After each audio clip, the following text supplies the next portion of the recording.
네, 이번에는 아시아 기독교에 대해서 얘기를 한번 해보겠습니다. 많은 경우에 우리들이 사실은 저도 그런 불만이 예전에 좀 있었는데요. 제가 이제 세계 교회사 혹은 세계 기독교회사를 공부하기 위해서 책을 보면 대부분 이제 미국이나 영국에 계신 혹은 독일 사람들이 쓴 책들을 보게 되는데, 분명히 그 책 앞에는 월드 크리스천니티, 세계 기독교라고 쓰여져 있는데 읽어보면 온통 서양 사람들 얘기만 나와 있었습니다. 분명히 다른 나라, 다른 지역에도, 아시아, 아프리카 지역에도 기독교가 있었을 텐데, 아무래도 서양 사람들이 쓰다 보니까 자기들의 이야기를 주로 쓰게 되고, 아주 그 바깥 지역에 대한 이야기들은 상당히 왜소했던 경험들이 많습니다. 특별히 이제 동방종교의 이야기도 굉장히 지나가듯이 한두 마디 언급한다거나, 지금까지도 아프리카나 아시아의 이야기는 거의 언급이 안 되는데요. 우리가 좀 살펴보겠습니다만은 이미 6세기, 7세기부터 중국에 복음이 들어간 이야기들이 나오고 있습니다. 지난번에 말씀을 드린 것처럼 인도는 말할 것도 없죠. 인도는 거의 1세기부터 복음이 들어갔을 가능성이 상당히 농후하고요. 그러다가 이제 우리가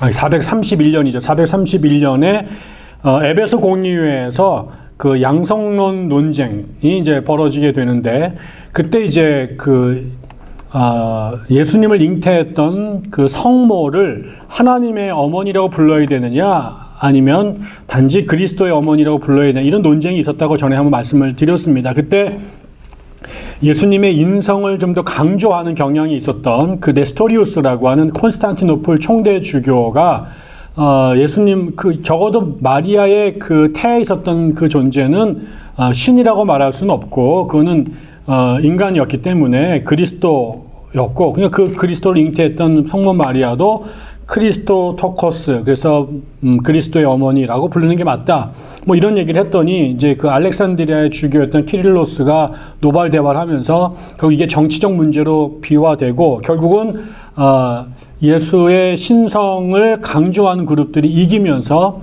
마리아를 성모, 그야말로 하나님의 어머니라고 불러야 된다라는 게 결정이 되죠. 그 싸움에서 밀려나게 된 네스토리우스가 이단으로 정죄가 되면서 자기 자리에서 쫓겨나게 되고, 그 무리들이 어디로 도망을 가느냐? 페르시아로 가게 됩니다. 페르시아에는 이미 이전부터 기독교가 1세기부터 존재해 왔었습니다. 그러면서 이 네스토리우스를 따르는 사람들이 페르시아에서 왕성한 활동을 하게 되죠. 그래서 만약에 아까처럼 다시 여기를 지중해라고 하게 되면 여기가 이제 알렉산드리아를 중심으로, 안디옥이죠. 여기가 이제 팔레스타인이고, 여기가 이제 시리아인데, 요쪽 사람들은 451년에 칼케돈 공의회에서 예수님 안에 신성과 인성 두 개가 다 있느냐, 아니면은 신성만 있느냐, 이거 갖고 싸우다가 정통은 예수님 안에 신성과 인성이 모두 있다, 그래서 참 하나님, 참 인간이시다라고 하는 그룹이 정통파가 되고요. 알렉산드리아에서 키릴로스의 영향을 쭉 받아왔던 사람들은 예수의 신성을 너무 강조하게 돼서 단성론자로 몰립니다. 그 사람들이 주로 이제 여기 이집트에 있는 사람들하고 시리아, 그다음에 아르메니아, 이쪽 지역의 사람들이 단성론자가 됩니다. 정통교회에서 역시 이단으로 몰렸던 거죠. 그리고 옆에 메소포타미아 지역에, 여기에는 아까 말한 대로 431년에 네스토리우스를 따르던 사람들은 이쪽으로 내려갑니다.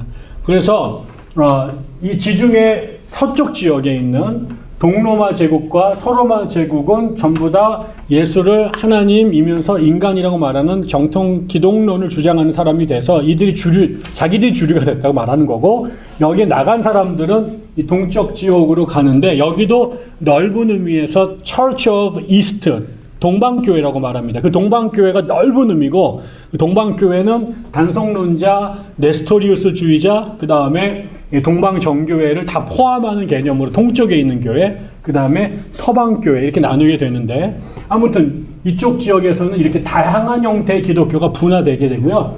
여기에 네스토리우스 그룹들이 들어가게 됩니다. 그리고 이 사람들이 동쪽으로 선교사들을 보내기 시작하게 되고, 이쪽 동쪽으로 가면 뭐가 있어요? 여기가 실크로드라고 하는 무역로가 있어서 중앙아시아 지역, 그 지금 탄자 붙은 동네들 있잖아요.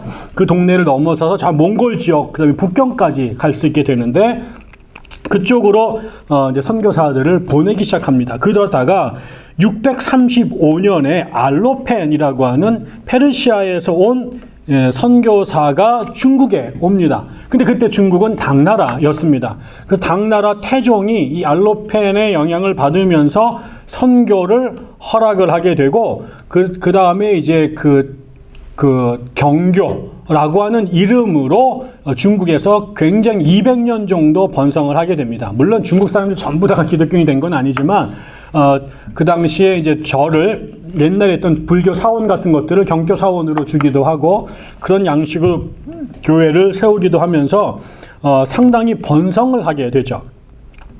그러다가 200년이 지났은 845년에 당나라의 무종이라는 사람이 이제 황제가 됐는데, 이 사람은 아주 돈독한 도교 신자였습니다. 그러니까 이 사람이 이제 자기 나라에 있는 이런 외색 종교들, 그 당시에 당나라가 세계에서 제일 큰 나라였습니다. 그리고 당나라 장안이라고 하는 그 수도가 전 세계에서 최고로 번성한 곳이었고, 이 장안에서부터 터키까지 그 무역을 하게 된 거죠. 그래서 터키에 가면 거기에 그 그레이트 바자르, 거기 가장 큰 시장에 가면 당나라 물건들이 거기 들어와 있고요. 당나라 장안에 가면은 페르시아 물건이라든가 그다음에 이런 비잔틴의 물건들이 들어와 있었습니다. 그런데 그때 거기에 그 이슬람도 들어가 있었고요. 그다음에 그 마니교, 그다음에 조라스트교, 뭐 이런 종교들이 다 중국에 들어와 있었습니다. 거기에 경교도 같이 들어온 거죠. 근데 이제 당 태종 때는 이 사람이 이제 일종의 코스모폴리탄적인 생각이 있어가지고 다 받아들였는데, 무종은 일종의 도교 근본주의자였던 거죠. 그래서 자기 나라에 있는 외색 종교들 전부 다 쫓아내는데, 그때 이제 불교를 탄압을 하게 되고, 그러면서 불교도 중국에서 있는 게 아니라 인도에서 온 종교잖아요. 이런 것들을 탄압을 하다가 결국은 거기에 된서리가 경교에게도 이제 내려지게 되면서 경교를 무지막지하게 탄압을 하게 되니 경교 신자들이 중국에서 중국 바깥으로 도망 나가게 되죠. 그래서 지금도 우리나라에서 그 당나라 때 신라와 굉장히 긴밀한 관계를 맺고 있었잖아요. 그래서 우리나라가 뭐 당나라에 가면 신라방, 신라원, 뭐 신라소 이런 게 있고, 최초원이 가서 막 그 중국의 그 관료도 되고 이랬었는데, 그런 의미에서 이 당나라 때 번성했던 경교가 신라에도 오지 않았을까라는 추측을 계속 하고 있습니다. 그러다가 다시 말하면 첫 번째, 중국이 기독교와 만났던 첫 번째는 경교와의 만남이었고 당나라 때였다. 한 200년 정도 잘 갔다가 문을 내렸는데, 그리고 나서 13세기에 프란체스코와 도미니크 회가 새로 만들어지죠. 이 프란체스코 회만 하더라도 무슬림들에게 복음을 전할 목적으로 처음 만들었던 것이고, 도미니크 회는 유럽에서 카타리파라고 하는 이단에게 복음을 전하기 위한 일종의 종교적 십자군 운동으로 세워졌던 것이라, 이교도들이라든가 타문화권의 복음을 전하는 것에 대한 그 사명이 굉장히 강했습니다.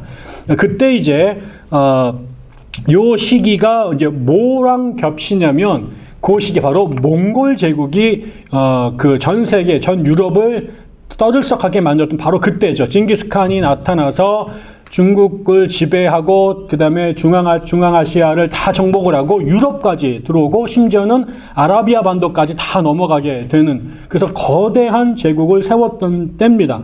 그래서 이제 이때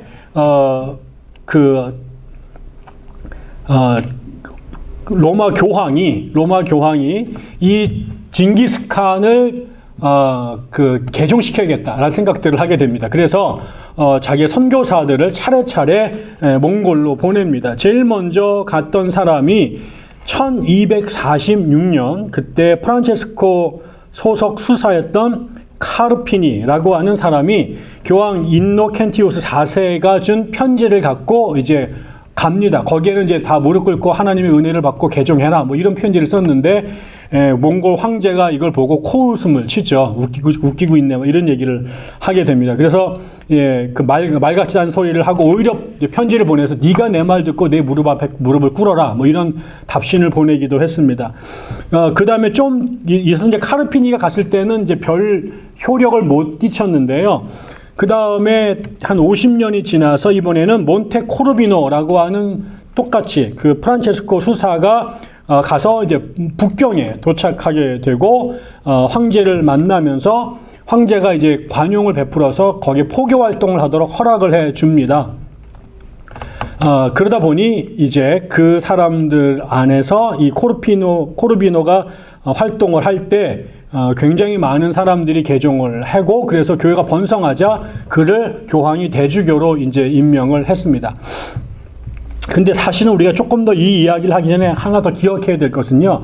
아까 말씀드린 것처럼 이미 페르시아의 경교 그룹들이 동방으로 계속 갔다고 말씀을 드렸잖아요. 중앙아시아 지역에 이미 기독교가 갔고, 그러다 보니까는 징기스칸이 몽골에서 이렇게 떠오르기 전에 그 몽골 부족들 중에 이미 기독교를 받아들인 작은 부족들이 여러 개가 있었습니다. 다 경교의 영향을 받았던 사람들이 있었던 거죠.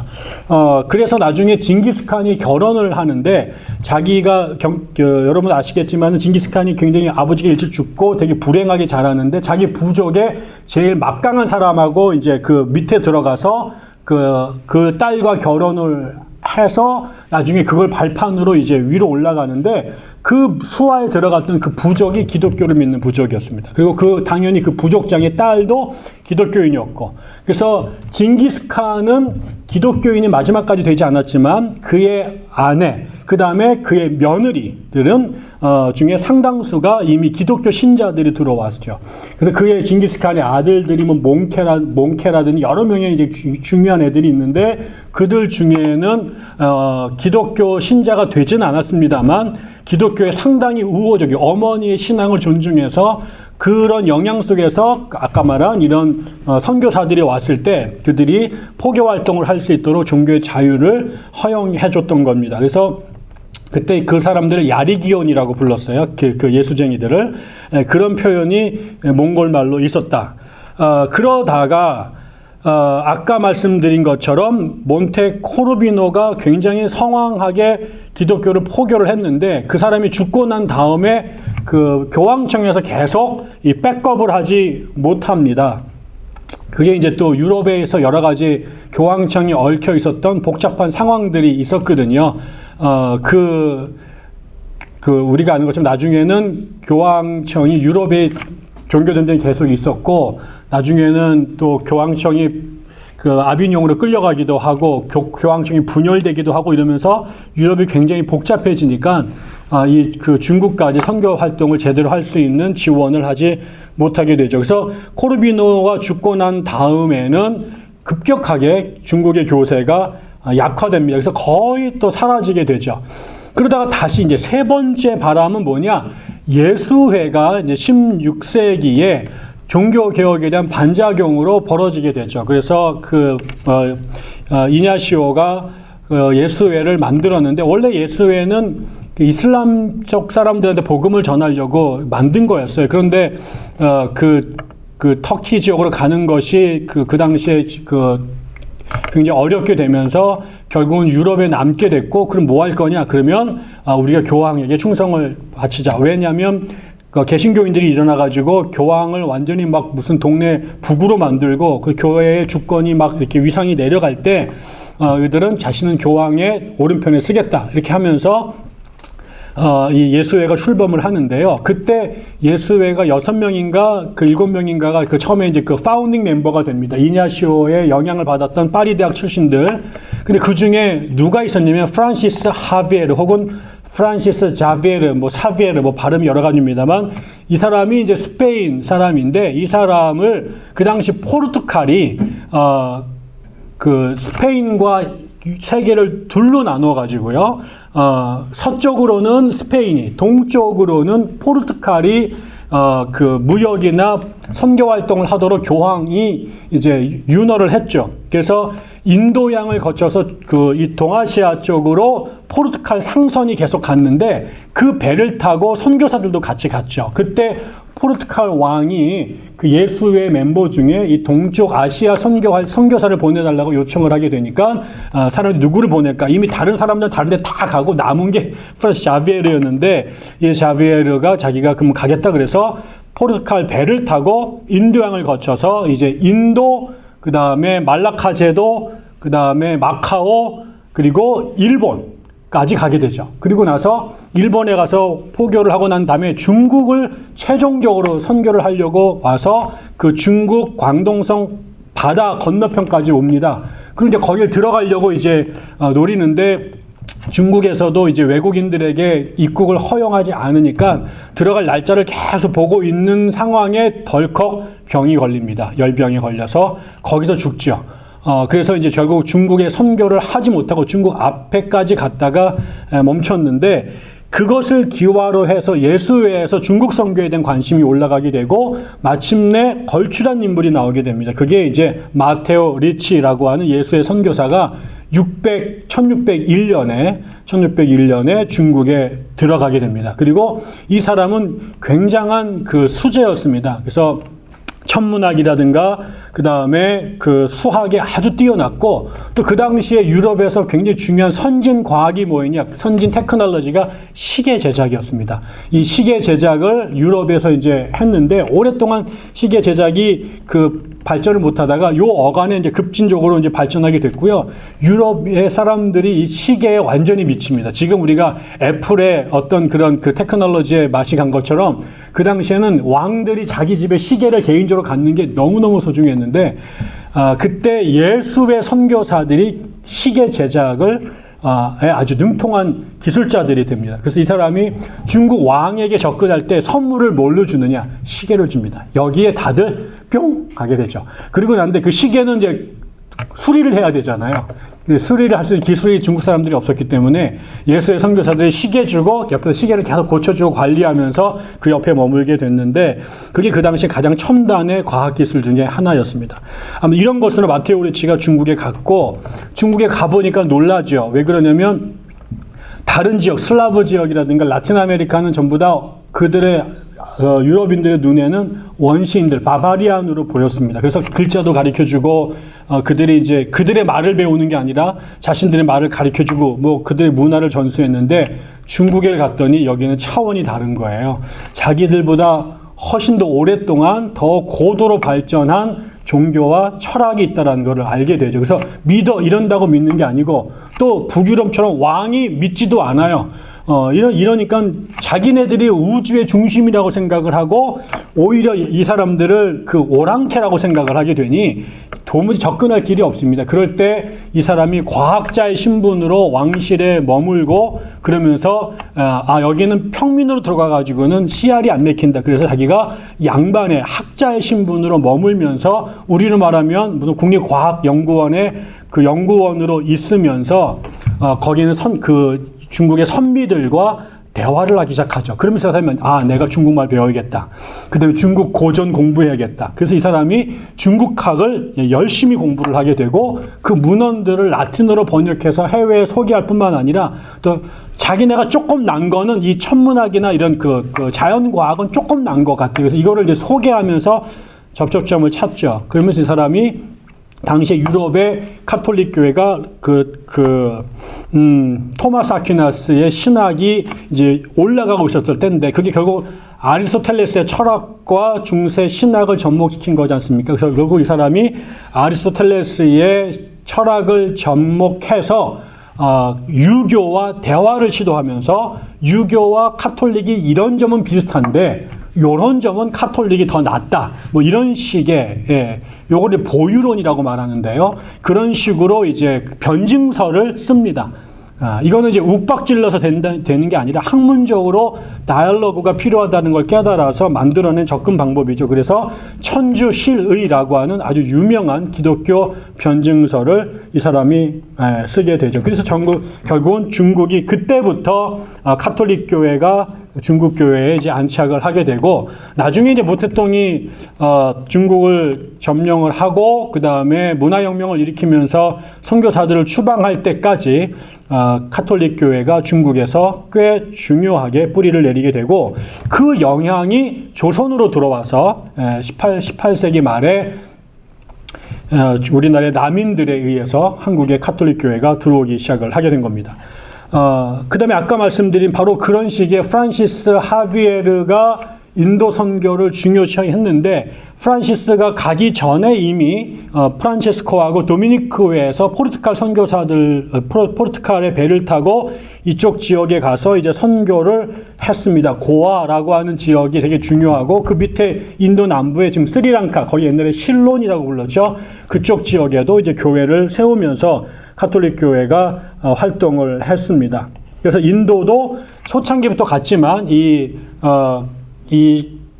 대항해 시대에 포르투갈에 의해서 다시 카톨릭 교회가 들어오기 시작했다라는 것이고, 그 다음에 아까도 말씀을 드린 것처럼 그런 식으로 이제 그 프란시스 하비에르가 인도에 가서 그 다음에 그 인도 밑으로 와서 이제 그 말라카 제도, 지금 말레이시아하고 인도네시아 그 근방에서 포교 활동을 또 계속 했는데요. 어느 날 거기에 누가 오냐면 일본 상선이 하나, 그러니까 포르투갈이 일본하고 이렇게 계속 무역을 하고 있었는데, 그 상선을 타고 누가 왔냐면 안지로라고 하는 일본 사람이 온 거예요. 아마 사무라이 출신이었던 것 같은데 일본에서 대형 사고를 치고 야밤도주한 것 같습니다. 근데 이 사람이 배를 타고 탈출해서 인도로 가는 길에 기독교로 개종을 했어요. 그러다가 이 사람이 하비에르에 대한 명성을 듣습니다. 인도에 가면, 특히 이제 말라카에 가면 하비에르라고 하는 굉장한 그 선교사가 있다. 그래서 이 사람을 만나보고 싶어 해서 결국 이제 극적으로 만나게 되고, 만나보니까 이 사람이 괜찮아요. 그래서 하비에르가 이 안지로를 고아에 있는 그 신학교에 보내서 신학 훈련을 시킵니다. 그리고 이 사람과 관계를 맺으면서 안지로가 일본에 복음 전해야 된다. 그래서 그럼 우리 같이 일본에 가자. 그래서 안지로와 자비에르가 동료 선교사들을 데리고 일본에 오게 되죠. 일본 가고시마에 도착을 하고 거기서부터 그 몇 년간 일본에 머물면서 포교 활동을 하게 되죠. 굉장히 어려웠습니다. 제가 최근에 그 하비에르 전기를 읽었는데 특히 일본에서 이 날씨가 너무 춥고 그 다음에 자기가 살던 동네하고 너무나 달라가지고 음식, 그 다음에 날씨, 그 다음에 제일 어려웠던 건 언어. 이것 때문에 고생을 하게 되죠. 그래서 나중에 자기가 그 선교부에다 편지를 보내서 다음에 내 뒤에 오는 선교사들은 제발 일본어를 배우고 오고 따뜻한 옷을 꼭 가지고 와야 된다. 여기는 다 얼어 죽는다. 뭐 이러면서 결국은 이 사람이 그 씨앗을 뿌리고 자기는 이제 다시 인도로 돌아갔다가 중국 앞에서 이제 죽게 된 거죠. 그렇게 뿌린 그 씨앗에 의해서 일본의 복음이 전파가 되는데, 특별히 이제 그 당시 일본은 춘추 전국 시대였고 각 지방에 있는 쇼군들이 서로 이제 그 권력을 장악하기 위해서 통일을 하려고 막 싸우던 그런 시기였는데, 이 포르투갈 상선이 무엇을 갖고 왔냐면 그 총을 갖고 왔습니다. 이 총이 자기들과의 전투에서 되게 유리할 거라고 생각이 들어서 총을 구입하기 위해서 포르투갈 상인들과 굉장히 긴밀한 관계를 유지하고 싶었는데, 그때 그 접촉점으로 선교사들의 역할을 인식하게 된 거죠. 그래서 특히 이제 그 가고시마에서 나중에 오사카 지역에 있는 그 쇼군들이 기독교를 받아들이기 시작을 합니다. 그러다 결국 그 싸움에서 누가 이기느냐? 결국 마지막에 이긴 것은 도요토미 히데요시죠. 그 사람도 오사카 출신입니다. 그쪽 지역에. 거기에 이제 기독교가 굉장히 번성하게 됩니다. 그래서 각 나라의 사람들이 굉장히 그 일본에 있는 군주들이 기독교 신자가 됐고, 걔네들이 그 포르투갈에서 갖고 온 그 조총이라고 말하는 거를 이제 자기네가 이제 개발을 해내서 무기를 갖게 되고, 그걸 갖고 우리나라의 임진왜란때 쳐들어오잖아요. 근데 우리나라에 쳐들어왔던 일본 군대의 주력 부대가 오사카에서 오고, 고니시키 유키나가라고 하는 소설 행장이라는 친구가 동네에서부터 이렇게 쭉 밀고 들어오는데, 이 사람들이 전부 다 가톨릭 신자들로 구성된 부대였습니다. 그리고 거기에 세르페데스라고 하는 가톨릭 예수의 선교사가 이 종군 사제로 조선에 들어오게 되죠. 그게 우리나라의 기독교인이 땅을 디뎠던 발을 디뎠던 최초의 기록입니다. 이게 전부 다 이게 그 예수의 선교사들이 들어가서 만들어낸 일이고 그들이 결국 그들에게 뭘 줬느냐? 총을 줬고 복음과 함께 총을 줬다는 것. 그 총을 들고 조선을 쳐들어갔다는 게 되게 중요합니다. 근데 그 얼마 있다가 그 시기에 우리가 아는 것처럼 필리핀이 마젤란에 의해서 점령이 되죠. 그리고 거기에 이제 카톨릭이 들어갑니다. 이 이야기를 도요토미 히데요시가 들었습니다. 결국 카톨릭이 들어와서 나라를 먹는구나. 이제 이게 도요토미 히데요시가 카톨릭 사람들에 대해서 태도를 바꾸게 되는 결정적인 태도가 되는데요. 아무튼 그러다가 나중에 도요토미 히데요시가 전쟁이 끝나고 나서 그 전쟁 중에 기독교를 박해하기 시작했고 카톨릭 신부들을 추방하기 시작했고 도요토미가 죽고 난 다음에 이제 도쿠가와 이에야스가 정권을 잡고 나서는 더 강력하게 반기독교 정책을 취하면서 그 많았던 순간적으로 아마 가장 빠른 시간 내에 가장 많은 그 선교 효과를 얻었던 게 아마 일본이었을 겁니다. 그런데 이렇게 정권 왕이 다시 박해를 하게 되니까 당나라 무종이 그 경교를 박해하던 것 그러면서 결국 기독교가 없어졌던 것처럼 일본도 기독교가 거의 씨가 마르게 되죠. 나중에 이제 19세기에 페리 제독이 와서 일본의 문을 열고 안세이 조약을 맺으면서 개방을 하게 되니까 그 이후에 다시 유럽 사람들이 들어오기 시작을 해서 프랑스 선교사가 와서 보니까 가톨릭교회가 없어요. 그래서 문을 열고 있는데 갑자기 며칠 있다가 어떤 이상하게 생긴 일본 사람들이 와가지고 자기들도 기독교인이라고 얘기를 하는 거예요. 물어보니까 200년 동안 불교 신자로 살면서 기독교 신앙을 지켰던 그런 일본 기리시탄들이 있었던 거죠. 근데 그 사이에 너무 불교하고 스팝이 깊이 돼가지고 도무지 기독교 신자인지 불교 신자인지를 서로 이해하기가 어려웠고 그래서 처음에 와서 며칠 동안 이 프랑스 신부들과 함께 미사를 드리다가 이거 우리 스타일이 아니야 그래서 나가서 자기들끼리 다시 예배를 드리게 되는 교회가 됩니다. 그게 이제 일본의 기독교의 문화라고 볼 수 있고요. 그 다음에 바로 요 시기가 지금 동쪽으로 가서 이제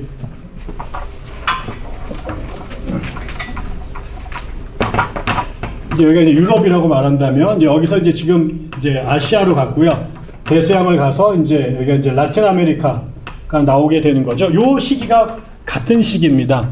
1492년이죠. 콜럼버스가 이 라틴 아메리카를 발을 디뎠던 그때 히스패니올라 섬이 그때가 1492년인데 그때부터 소위 말한 대항해 시대가 열려지게 되죠. 그래서 한쪽으로는 스페인은 서쪽으로 그 다음에 포르투갈은 동쪽으로 가게 됐는데 포르투갈이 바로 아시아 선교를 책임지게 됐던 것이고 거기에 예수의 선교회가 아주 중요한 역할을 하게 된 겁니다. 근데 이제 서쪽으로 간 여기는 이제 그 스페인이 갔는데 스페인은 아주 그 스페인의 이 1492년을 가능하게 했던 것이 이 스페인 지역에 여기 스페인이 원래 기독교 국가였잖아요. 근데 이것이 7세기에 그 이슬람 애들 중에 이슬람 애들이 그 서로 싸움을 하다가 움마야드 왕조라고 있습니다. 그 움마야드 왕조가 이제 그 아바스 왕조로 넘어가는 와중에 그 움마야드 왕조의 일부가 그 지브로엘 태엽을 넘어서 스페인에 가게 되고 그 다음에 스페인이 이제 점점 이렇게 정복을 해가지고 스페인을 카톨릭 국가였던 나라를 상당수 3분의 2 정도를 이슬람으로 만들어 버립니다. 그러니까 이제 그 카톨릭 스페인 사람들은 이 땅에 거의 3분의 1 북쪽만 남겨두고 여기 전부 다 무슬림이 지배하는 세계가 됐는데 이거를 다시 반격을 해서 이 땅을 기독교의 땅으로 영토를 회복하는 영토 회복 전쟁을 거의 몇 년입니까? 이게 이때 거의 800년 정도에 걸쳐서 이슬람을 축출하려고 하는 전쟁이 벌어지게 되죠. 그걸 레콩키스타라고 부릅니다. 재정복이라고 말하는데 그 재정복의 완성이 된 게 1492년입니다. 그때 이사벨라와 페르난드, 이 카스티아와 그 다음에 아라곤 두 왕조가 이렇게 결합을 해서 결국 마지막 그라나다 왕국을 쫓아내면서 이제 그 재정복을 끝내게 되죠. 바로 그때 크리스토퍼 콜럼부스가 자기가 이제 그 인도에 가는 길을 알고 있다. 나에게 배를 달라라고 했는데 이 사람이 원래 제노아 사람인데요. 다른 데서 실패를 했는데 이 두 사람이 기독교를 이제 허용을 해주죠. 콜럼버스에게 배를 내주죠. 그래서 이 사람이 배를 타고 가다가 턱 걸린 게 이제 지금 쿠바가 있는 그쪽 지역에 가게 되고 그러면서 라틴 아메리카가 발견되죠. 원래부터 있었는데 자기들에게 신대륙이라고 원래 없던 대륙이 아니라 있었는데 자기들에게 새로운 땅이 된 거죠. 그리고 난 다음에 거기에 이제 거기서 이제 황금이 발견이 되고 그다음에 은이 발견이 되면서 이 스페인 사람들이 여기를 정복하기 위한 식민 전쟁을 벌이죠. 그래서 코르테스라든가 뭐 에르난드 이런 사람들이 와서 잉카, 아즈텍, 그다음에 마야 문명들을 전부 다 작사를 내고 자신들의 식민지를 건설을 하게 되죠. 그때 그 배를 타고 선교사들도 같이 오게 됩니다. 제일 먼저 프란체스코, 도미니코, 그 다음에 나중에 예수회가 들어와서 이쪽 지역에 기독교를 세우게 됩니다. 그런데 여러분이 아시겠지만 이 라틴 아메리카의 기독교 선교는 굉장히 비극적인 결과를 낳게 되죠. 일단 거기에 뭐 아무도 잘 정확하게 모릅니다만 최소한 라틴 아메리카에 2천만 명에 3천만 명 정도의 그 원주민들이 살고 있었다고 생각이 드는데 특별히 유럽인들이 옮겨온 그들의 그 풍토병, 유럽의 그 바이러스가 이쪽 사람들이 전혀 면역이 되지 않은 상태에서 번져서 거의 뭐 10분의 9 정도가 죽습니다. 그래서 몇백 명의 군사로 이쪽 지역을 전부 다 점령할 수 있었던 것은 스페인의 뭐 군사력도 있었습니다만은 그런 질병들의 역할이 컸고, 그 다음에 또 나중에는 그 사람들을 돌본다라고 하는 그 명목하 일종의 엔코미엔다라고 하는 집단 농장을 만드는데 그 엔코미엔다에게 이제 그 원주민들을 모아놓고 그들에게 뭐 생활과 그 토지를 제공한다라고 말하고 그러면서 기독교로 개종시킬 수 있는 포교 활동을 한다고 말했는데 그게 결과적으로는 거의 집단 노예 농장 같이 되게 되고 거기서 엄청나게 많은 그 학살과 그다음에 탄압과 박해가 있게 되죠. 인권 유린이 아주 심각해졌습니다. 그때 이제 도미니크 스토웨 선교사들이 이거는 성경적으로 이렇게 하면 안 된다라고 해서 공격을 하기 시작을 했고 그 도미니크 스토웨의 영향을 받은 사람 중에 바르톨로뮤 데 라스 카사스라고 하는 이름도 대빵 긴 이 사람이 원래 그 식민지 지배자 중에 한 명이었고 엔코미엔다 주인 중에 한 명이었는데 그 도미니크 스토웨의 설교를 듣고 양심의 가책을 느껴서 노예를 해방하고요. 나중엔 자기가 도미니크 수사가 돼서 이 라틴 아메리카의 원주민들의 인권을 위해서 평생 동안 스페인을 뭐 10번 가까이 왔다 갔다 하면서 황실을 만나고 법을 만들고 이러면서 결국은 그 최초의 인권 운동가로 노력을 하게 됩니다. 그래서 한편으로는 라틴 아메리카의 원주민들을 괴롭힌 것도 스페인 사람이었지만 또 그 사람들을 돕기 위해서 일생을 바친 사람 중에는 또 스페인 사람이 있었다는 것도 우리가 기억해야 될 이야기라고 생각합니다.